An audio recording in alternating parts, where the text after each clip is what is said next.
Hello, my friends. So glad to see you in air quotes today. Welcome back to the show. Today, I have an amazing and wonderful and brilliant guest with me. Her name is Holly Bertone. She is a gratitude and mindfulness coach, and she just showed me the The gratitude Holly dance that Dance. she does before each recording with a big smile on her face. So, welcome to the show, Holly. I can't wait to get to know you better in this interview. Thank you so much, Christine. It has been so much fun getting to know you these past couple of years, and I'm so excited to be on the show. Yes, well, welcome, welcome, welcome. Please let us know how you became to be a gratitude and mindfulness coach and what populations do you work with in particular and all the things. Yeah, absolutely. That is my official title. I am a gratitude and mindfulness coach, and I'll get into my background a little bit. But the majority of my clients, one-on-one clients, and the students in my program come from a place of having some type of significant health challenge, or they want to be healthier. And it's funny, and you and I were talking yesterday. It's just the more I get out there, the more I'm actually expanding into individuals who just want to be happier and healthier, which is so much fun. And I love being that light to be able to help others find their own light and their own happiness. And honestly, it came from a really, really dark place. And I'm excited to share that dark place with everyone today. Well, thank you for that generosity, and I can't wait to hear. I know bits and pieces of your background, but tell us where we should start. Yeah, I like to start the day before because I think it really sets the stage. And I think, especially for you listening, coming from a place like, I think we all tend to be overachievers and super successful and high performers and, really kind of have an identity of being in that place. And that was me. I was the chief of staff of one of those three-letter federal government agencies they make TV shows about.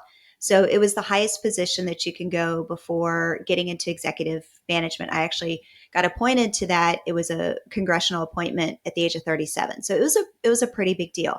I was a competitive athlete, so I raced Xterra races, and I was the only civilian on Quantico's Marine Corps mountain bike team. So that was pretty hardcore. I took Muay Thai Wow. lessons, which is kind of like boxing, and I rock climbed, traveled all over the world, drank margaritas with my girlfriends. Like I called that the most perfect life ever. Like that was, to me, that was what I called success in terms of having the high achieving career, being the top athlete, getting medals put around my neck on the podium, and just having this fabulous life. And on my 39th birthday, so this was 2010, and don't do the math. um, yeah. So on my 39th birthday, I got the phone call from my doctor. And he said, Holly, I'm calling to let you know that you have breast cancer. Don't worry, it's the good kind, but you're still going to need to go see a surgeon. And that was the extent of the conversation. Now, the test had all been done. When I felt the lump and I found it by myself, just by accident, girls, be sure to check even before the age of 40. But yeah, I found it by accident and just rolled over, and I found, and the second that inner knowing, right, that unwavering knowingness that's inside you, the second I felt it, I knew. But it was still a month of test. And when I got that news, it was everything in life just stopped. It was, life before the diagnosis and life after the diagnosis. And it just, my head spinning. It was the middle of the summer. It was just, I was on the DC Metro train commuting home when I got the call. And it was just like everything just stopped in time. And I ended up going through surgery, chemo, and radiation. But what was interesting, and I was really mad at that doctor, there's no good kind of cancer. There's no good kind of breast cancer. There's no good kind of cancer. My tumor was small and lazy, so we can celebrate that. But yeah, there's no good kind of cancer. So shame on that doctor for even saying that. So I went through all of this. I lost my hair. I got pushed into chemical menopause at 39. I was actually engaged at the time. And I smelled like chemo funk. I mean, it was, cancer treatment was brutal. There were nights that I was crying because the pain was so bad and I just wanted to cry myself to sleep. I mean, it was brutal. It was a very aggressive treatment because I was so young. I just wanted to get everything, just get it out, and I don't want it to ever come back. So we went on a very aggressive treatment. But what happened was that after treatment ended, I was so excited. I'm like, okay, I'm gonna get my life back, right? Like that's, you're done. I'm done with treatment. I'm like excited to get my life back, my fabulous, successful life back. But what happened was I never healed. I never got better. And all the girls in support group, and they're out there doing these pink ribbon 5K races. I'm like, I can't get out of bed. Something's wrong with me. And it took an entire year for me advocating for myself and getting tests and going to additional doctors that I was diagnosed with Hashimoto's thyroiditis, which is an autoimmune condition. It's a basically a very slow and sluggish thyroid. And what had happened was that over the course of those years, I was like, okay, the doctor's going to give me a pill and I'm going to be all better, right? Like that's kind of how it works. But that's not how it worked. Breast cancer was kind of a on off um, treatment for me, but the autoimmune disease has been every single day that it just keeps going and going and going. And the biggest symptom for me was that it was debilitating chronic fatigue.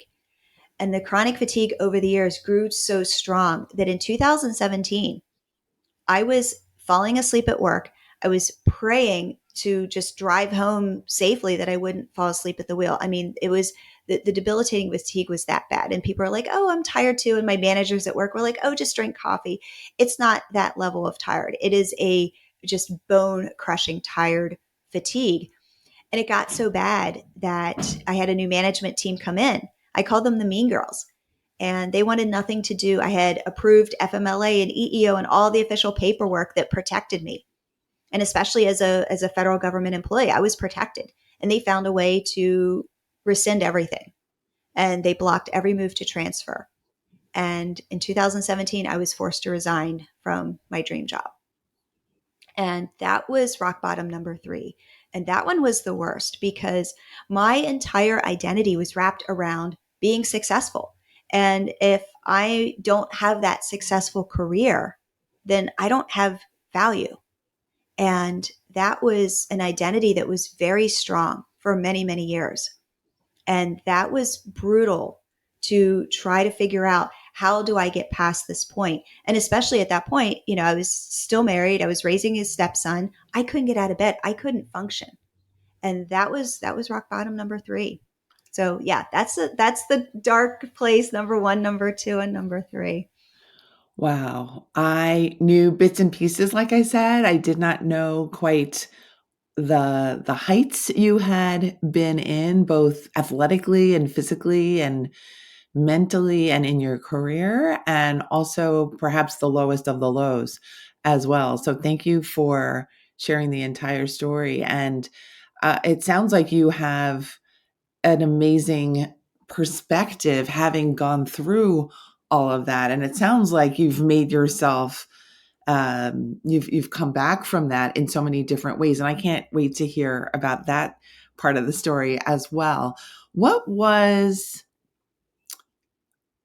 can you speak before we go on to the coming out of that story? Can you tell us about that part where you thought my identity is what I do, and how firmly that was embedded in you, and how you did things?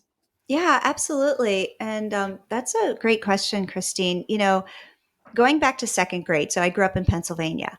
Going back to second grade, I was the first kid in class to spell Pennsylvania. Pennsylvania is a long word to spell, right? As an adult, you're like P-E-N, right? Like trying to spell it as an adult is hard enough. But in second grade, I've had that drive my entire life to be the best, to be at the top. Like I graduated 4th in my class and I was mad that I wasn't, first or second or third. I've always had that drive to succeed. And it was just always a part of my identity. And, it was so embedded in me that success equals value. And when, yeah, that got taken away from me, it wasn't just that my health had hit rock bottom. It wasn't just I was forced to resign. It was I have no value. I am a failure. right? I don't deserve to be in this life anymore. Like I can't function. So what's the point? What's the point of, if this is how it's going to be for the rest of my life, what is the point? And yeah, that was a pretty dark place. Yes, I am also thinking Is the that you psychologist in you going, oh, yes, here, let's yes, have some fun with this? just a little bit. I'm thinking that your mind must have been really active in trying to figure out what had happened, kind of a hindsight mind, because your body was so set with fatigue, and maybe that was something you used to rely on, but that it was in overdrive. But these are all just assumptions. Can you let us know what it felt like within your own body You mean during the fatigue or? during the fatigue, post the treatment? Yeah, Yeah, I it guess rock just, bottom number 3. Yeah. yeah, yeah. I mean, I couldn't get out of bed. I mean, I forced myself, going through chemo gives you some strength that you never thought you had. So there were days, I started like this little hobby blog, and, so I'd work an hour or two and then, sleep all afternoon. And then, when my ex-husband and stepson would come home from work and school, I'd fix them dinner and then go right to bed. I mean, my life was literally in bed. I mean, I spent, probably 16 hours at least in bed a day. It was really, really bad. And yeah, I mean, when you're in that place, I think the only thing you can see in front of you is that bed and that fatigue. And, your mind goes to those dark places. Like I said, just being in that place of I'm a failure. I have no value. I have no worth. Like this is, I'm just here going through the motions. Okay. Thanks for sharing that. Could you let us know what helped you to emerge from the chronic fatigue and the dark thinking? Yeah, absolutely. And it was about a month into my cancer treatment. So, being diagnosed on my birthday, I always joke because I was, a little on the snarky side, kind of still am. But I said, oh, most girls get, earrings or flowers on their birthday. My gift was breast cancer. And I said it over and over and over again, like the affirmations, right? And you say these affirmations, and at some point they go from your head to your heart and you actually believe it. And it was almost like that. But I was saying it so, snarky and irreverently, but my heart at some point started to believe it. And that was imprinted in me in about a month after treatment. And into treatment was that breast cancer is a gift, but I had no idea what that meant. But it was imprinted in me, it was anchored into my soul. And then fast forward, so growing up, my mother had Addison's disease, which is a very rare adrenal disorder. And so she had her own health challenges, and she had this mantra. She said it every single day of my life. I heard it was it builds fortitude. So I was like, okay, I think this fortitude thing, it's all about like soldiering on and, staying strong through the tough times. So in my head, when I was going through all of these challenges, her life mantra, it builds fortitude, kept going through my, that soundtrack. And that was what helped me to kind of stay strong and soldier on, and realizing that, I have a choice. I have a choice. I can show up. And it was several months after I was forced to resign, and realizing I have a choice. I can either say, this is my life, I'm going to be miserable, or I can take radical responsibility for my health and my life, and I can do something about it. And in my mind at that point in time, I was thinking, okay, this is kind of what this fortitude thing's about. It's a little more. We can talk about that in a minute. But that was that choice, that big, epic decision of I'm going to take radical responsibility for my health and my life. And they say, when the student's ready, the teacher appeared. And it was at that point that two very beautiful individuals came into my life that helped me on my healing journey. And to this day, still very, very close individuals in my life. And it was a very slow and gradual process to get out of that hole, both from the emotional perspective and then also from the physical perspective. And when my mother passed, it was when I really started that introspection of what does this fortitude thing mean? And something didn't sit right with the it builds fortitude and that kind of staying strong mentality.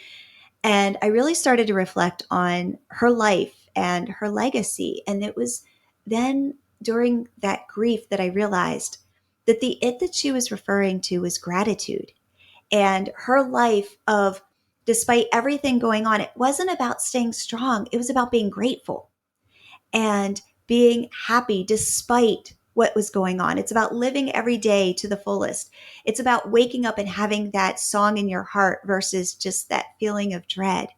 And that's when I jumped into the research and the science and the psychoneuroimmunology and all the fun stuff about how the brain completely changes when we are in a state of gratitude. And that's when I started to put the pieces together, that it's that gratitude, that feeling of happiness that changes our brain, that helps us to build fortitude and mental strength and resilience for not just what we're going through, but then also for the next time around. Because life always happens, right? We always are going to have the successes and the failures in life. So that was basically me putting all of those pieces together. Wonderful. I have two questions. One is just the natural curiosity, the two people that came into your life to help. Could you describe maybe their roles in your life without, if you don't want to mention names? And also, you mentioned how gratitude changes your chemistry.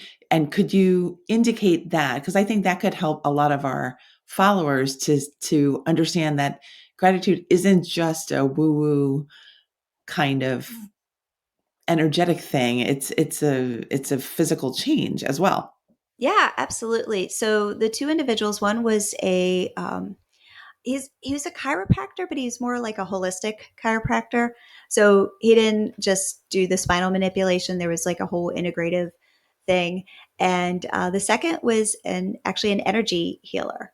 And so Okay. I worked with her to really work through all of the kind of emotions. And I was bullied as a child, so some childhood trauma that came out. And yeah, so those were the two individuals. And yeah, absolutely. Gratitude is, I mean, people kind of think of it like this word that they throw around, like, oh, I'm grateful, or oh, make a list of three things, or I just, if I say thank you, then gratitude. And it's almost like this, like rainbows and unicorns and this word that just gets thrown around. But it is really found, the foundation is in the science, and that your brain has probably 80% negative thoughts and 20% positive thoughts. Your brain, it's like Dr. Rick Hansen, it says it's like the velcro for the negative and the Teflon for the positive. And gratitude is actually a way to reverse that, to become the velcro for the positive. And when you're in that state of gratitude, your reticular activating system kicks in, and it you focus on what you focus on. So if you're always thinking negative thoughts, then you're always going to be thinking negative thoughts, and that's all of that negative is going to be everything that's in front of you. But when you start to focus on the positive, when you start to focus on the gratitude, all of a sudden the world just starts to change. It's just like, putting on glasses. I'm nearsighted, right? So driving at night, I can't see. And so when I put on my glasses to drive at night, all of a sudden I can see clearly. And that's what gratitude does. It helps to give us the four happy hormones, the dopamine, the endorphins, the serotonin, the oxytocin, and helps us to boost that brain chemistry and those chemicals in our brain, the happy hormones, and gives us that dose of natural, almost that natural addiction, right? Like some people get addicted to cigarettes or caffeine or sugar or gambling or whatever, but gratitude's like that good addiction, right? It gets us addicted to the happy stuff, and it's a very natural state. And it also, there's tons of scientific studies that it helps us to exercise longer and more. It helps us to decrease our blood pressure. It helps to build our immune system. It helps us to live longer. It helps us to feel less tired, feel less depressed.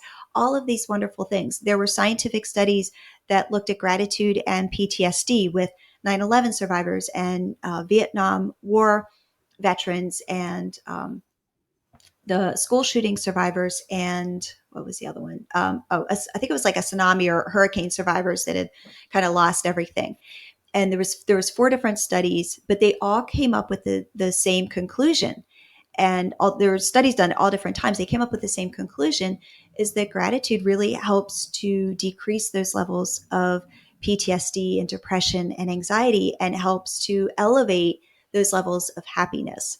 So it is very steeped in science, and it's not just this, kind of woo woo thing that's out there, but that true gratitude, and we can get into this in a minute, it's not by making a list of three things. It actually has to be this internal feeling that you have. Yes. Yes. Thank you so much. I'm glad you know the research and could list it so beautifully there. Now I'm thinking about the clients you work with. And I would love to hear the story of how you decided, okay, I'm going to bring this to other people and just developing this entire new system for yourself of teaching. But I'm also wondering about your clients and people who may not be as high achieving as you seem to be wired to be. When you started this episode with that comment, we're all high achievers, I was thinking to myself, I don't know if everybody's as high achieving as you have been. And and maybe they're people who are really, I think we have all experienced at some point in our lives some dark place where it felt really entrenched. It felt really like it was going to go on and on and on. And that, again, another assumption on my part, that with chronic illness, that there's just maybe even a greater weight of WEIGHT. I'm going to be here. I'm going to be here forever. There's nothing that's going to change. And the word that comes to mind is resentment, that there's a resentment for the state you've been thrust into that may be a block to any natural gratitude, and that making it difficult to maybe get the message through, encourage the person to gratitude. And if you could just comment on all of that, I would love that. Yeah, absolutely. And hopefully I remember everything that you asked. But what had happened was I started this little hobby blog called Pink Fortitude.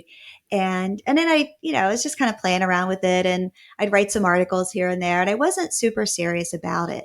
But I started developing this community, and this kind of Pink Fortitude community, and it was so much fun. But I like to hide behind the scenes. Number one, I didn't have a lot of energy at the time as I was growing it. I was healing myself and trying to get healthier.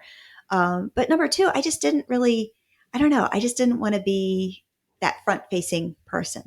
And it was over the last few years, and you and I are in the same mastermind with James Wedmore, that I was able to really dive into the science of gratitude and for my own journey, but then also as I brought it to my community. And what's interesting, when I brought it to my community, the first response was, well, I'm not worthy of gratitude, or gratitude doesn't work for me. And I'm like, wait a second, wait a second. At this point, I'm all like, yay, gratitude, gratitude. And I'm like, why aren't you excited about this? But it's because of, like you said, like that resentment, that feeling of I'm not good enough, or I'm always going to be in this place. And I was like, gratitude is free. Gratitude, there's what, almost 8 billion people on the planet. Every single one of us can be grateful. So why isn't this working for individuals in my community? Why do they feel that gratitude? In fact, I actually did a survey. 75% said that gratitude's not for them, or that it doesn't work for them. Like, that broke my heart.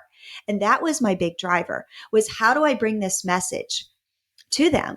And so that's when I, did this kind of big pivot with my business. Was I'm not going to hide anymore. I'm not just going to write articles. I started a podcast called the Gratitude Builds Fortitude podcast. I started one-on-one coaching, and I started really, helping them understand, that gratitude is more than a list of three things. And yes, everyone is worthy of gratitude. You are worthy of gratitude.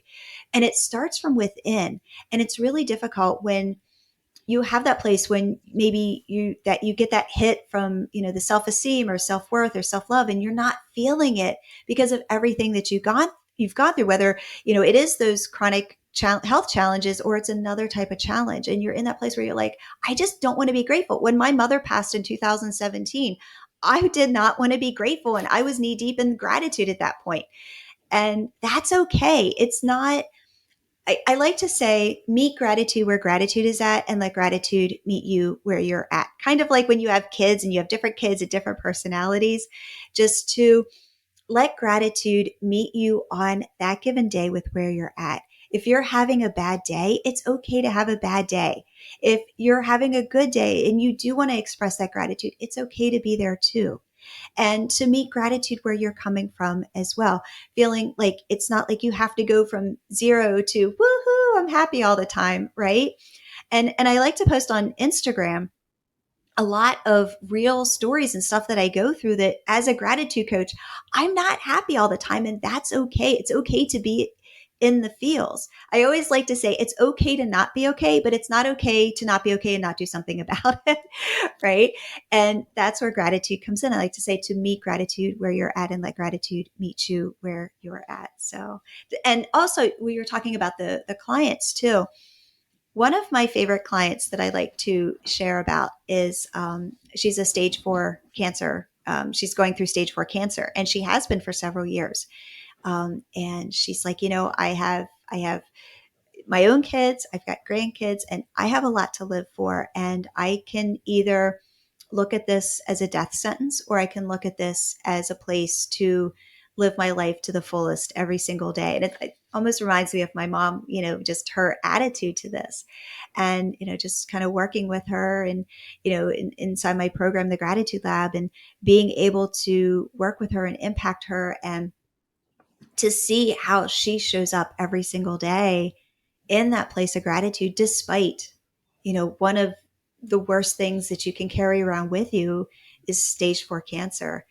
And that's that place of making that decision, right?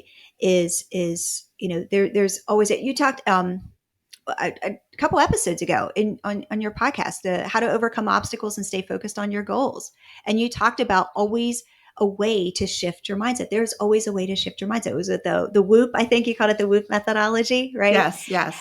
And that's what it reminds me of is, there is always a way to shift your mindset. It's just a decision. It's not always an easy decision, but it is a simple decision. Yes, thank you. Whoop, by the way, is wish, outcome, obstacles that you can anticipate, and then your plan if you're curious. And thanks for going through the past episodes. And I love your point that gratitude can be kind of a meeting of realities, right? That it doesn't have to be a heavy lift, which may be um, mistaken thinking about what gratitude requires. Gratitude can just be about being with our present moment and not Yeah. having demands of it sometimes. That can be a trick, but it's certainly doable when you allow yourself to sink into that space. And I love your last point that gratitude can be a decision as well, a decision just to have an attitude of a certain kind as well. It can be very simple. You mentioned the Gratitude Lab, and I'm sure that many people who are listening to this episode are going to be curious about it as well. Could you explain how you work with people at scale?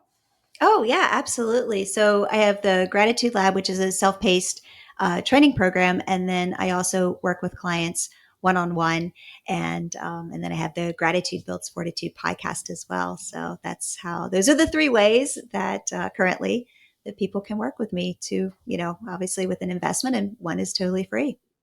Okay. Is one of those programs, does one of your programs have a community aspect to it where your individual clients are getting to know each other? Not yet, but that is a very solid potential down the road and very soon. Okay. Okay. Wonderful. All right. So please let us know how our listeners can stay in touch with you and or work with you.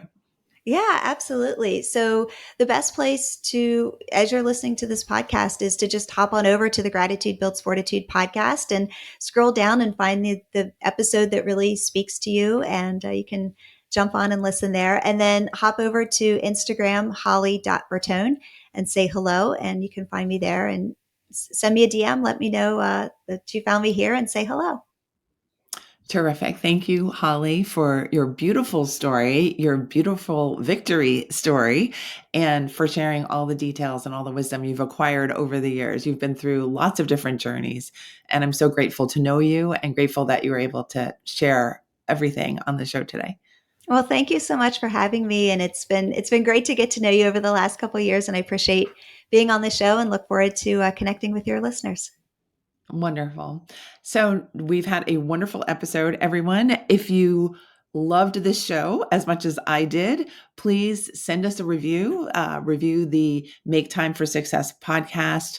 Remember to subscribe. Remember to tell your friends about it. And remember to stay in touch with Holly Bertone. Thank you, Holly. And all my lovely listeners, I will see you next week. Bye.